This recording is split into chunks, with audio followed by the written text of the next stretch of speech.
It's called primary progressive aphasia.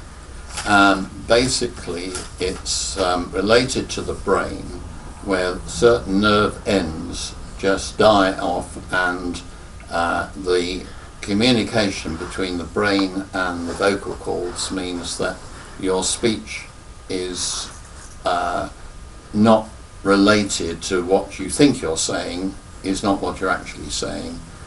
She could at times be talking a foreign language, but she's convinced that she's telling me how to do a particular thing.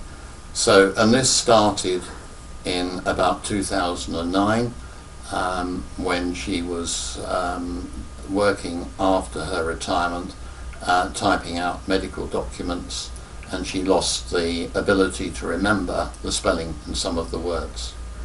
So, not always. Not always, no. You do start RCSLTs too. I can't spell very well all the time, no. It is. So her speech has, from forgetting the occasional word, has deteriorated into not really being able to communicate very easily. The long-term suggestions are that the speech will virtually disappear, which means we will get into sort of a sign language situation. The interesting thing is it hasn't changed her interest at all in other aspects. She loves dancing, and she's still as good a dancer as she was 20, 30 or more years ago. And she's very dress conscious, but there are certain things around the house that are not really as practical for her to do now as they used to be. And social services have been very helpful. They funded a domestic lady who comes and looks after the house a couple of hours or so a week, and I get a carer's allowance, which means that I can, because Faye can't drive, she can't travel on her own, I have to take her everywhere, and I usually do the shopping because she runs out of sort of ability to know where everything is and so on. It means our life has changed quite dramatically. Good, maybe for the being. Sure. We belong to a aphasia group, and they meet at UCL probably about once every 3 or 4 months, and we meet other like-minded people, and in a way it's nice to meet them, but it's depressing to see is that sort of what Faye could be like in 4 or more years' time.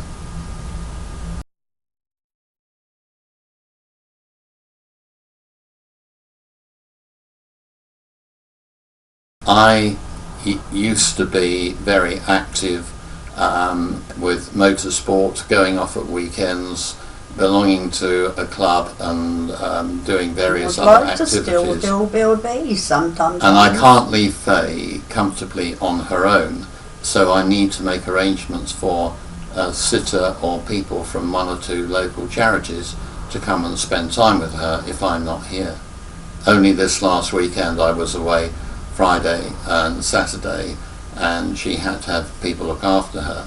And next weekend I'm away in Wales on a car rally for 3 days, and I've had to do the same again. They are exceptional. I try not to do those sort of things anywhere near like I used to.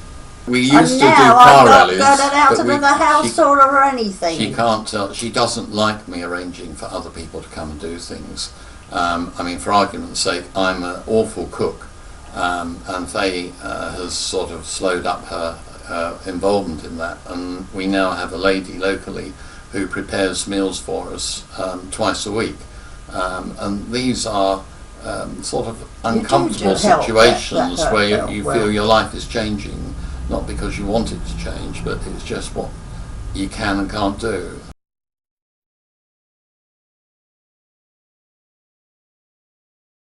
It's, you know, it's very, very, very dull. I mean, how do we communicate? Very badly, I think, is the answer. I mean, I have to make everything sound as simple as possible. If I want coffee or if I want tea, I have to sort of show a letter T, and if I or letter C, and things of that sort.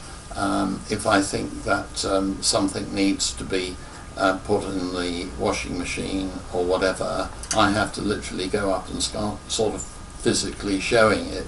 Faye understands what I'm doing, but I don't easily understand what she's saying to me, and at times I get exceedingly frustrated, not to the point of quite swearing, but almost where I just say, for God's sake, what are you trying to tell me? So we get by, but I often wonder how, but we do.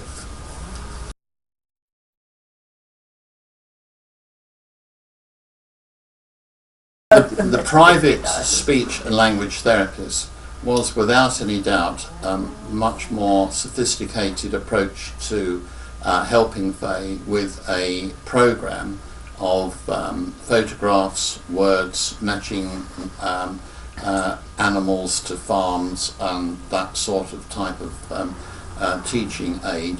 And she has been progressing quite well with it, and she gets on because there's a program that's been put onto this iPad that she now has, and she can work that on her own.